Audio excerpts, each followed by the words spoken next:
How to change iCloud password. Hello everyone, I am Bishaka and welcome to our channel. Now let's get right into the tutorial.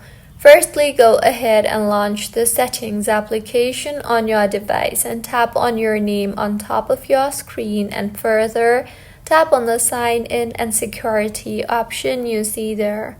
Now go ahead and tap on the change password option, and when prompted, enter your iPhone's passcode or biometrics. When entered, you will be prompted to enter a new password. So go ahead and enter your new password and then re-enter your password and tap on the continue button, and with this, your password will be changed. So this is how you can change iCloud password. If you find this tutorial helpful, please like the video and do comment if you have any queries. Also, do subscribe to our channel for more helpful tutorials like this. See you on the next one.